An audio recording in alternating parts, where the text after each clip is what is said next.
isang courgette at 6 na hipon ang iyong kailangan at meron ka ng panlahok para sa isang masarap na pasta recipe. Isang courgette ang kailangan sa recipe na ito.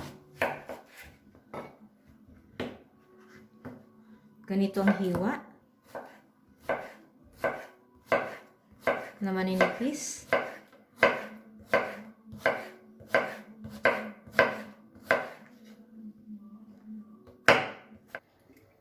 Simulang magpainit ng tubig at habang hinihintay ang pagkulo ng tubig ay ipine-prepare naman ang mga pangsangkap sa pasta.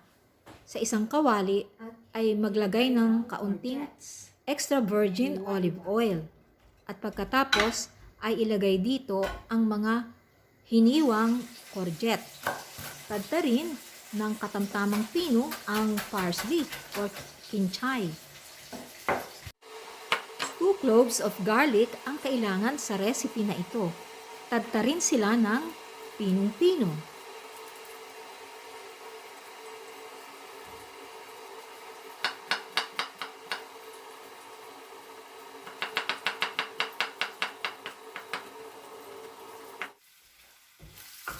Tahunin na ang stir fry na courgettes.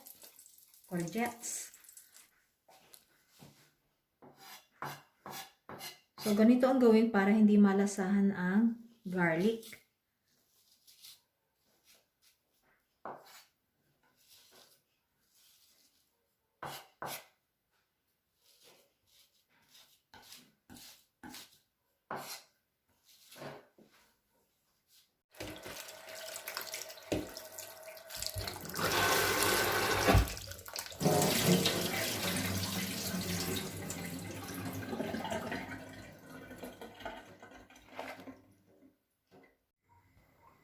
Mula sa kawali na pinaggisahan ng courgettes ay muling lagyan ng olive oil at ilagay ang mga ulo ng hipon.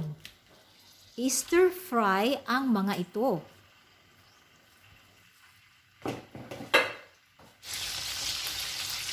Pisa-pisain ng kaunti ang mga ulo ng hipon.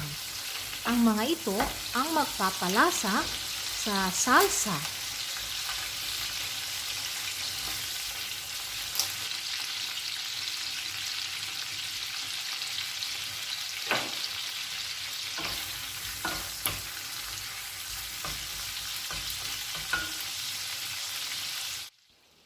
Magbanaw o mag-dilute ng 1/2 vegetable broth in cube at ito ay ibuhos sa mga ulo ng hipon.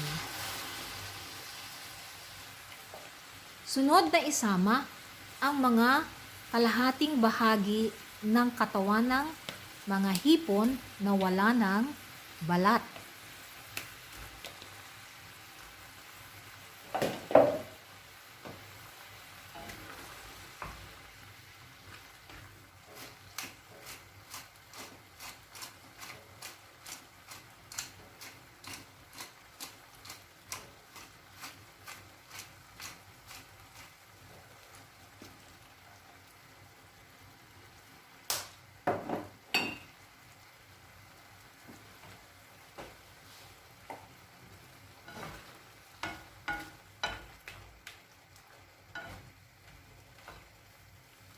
Parsley.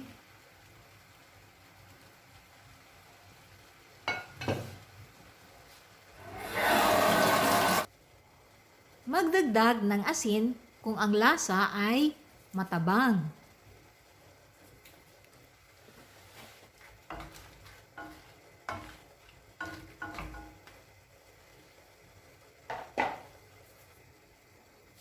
Simulang ihulog ang pasta. Ang pastang ginamit sa recipe na ito ay Bavettine at ito ay maluluto sa loob lang ng 5 minutes. Huwag kalilimutan na lagyan ng 1 kutsaritang paumbok na asin ang tubig bago ilagay ang pasta. Okay, so 1 Isama ko na itong courgettes.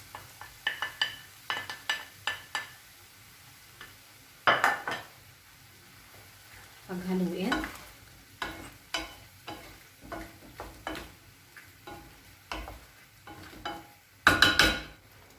Ngayon ay pwede nang hanguin ang pasta at ihalo sa salsa.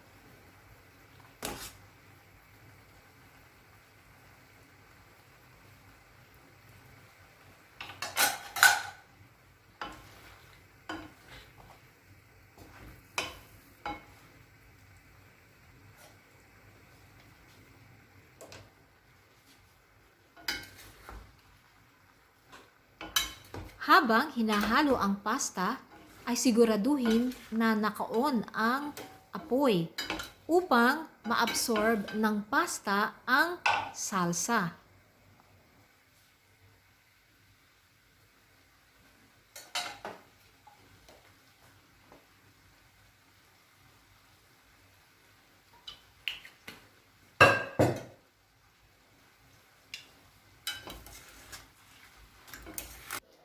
At heto na, ready na ang pasta.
Let's taste.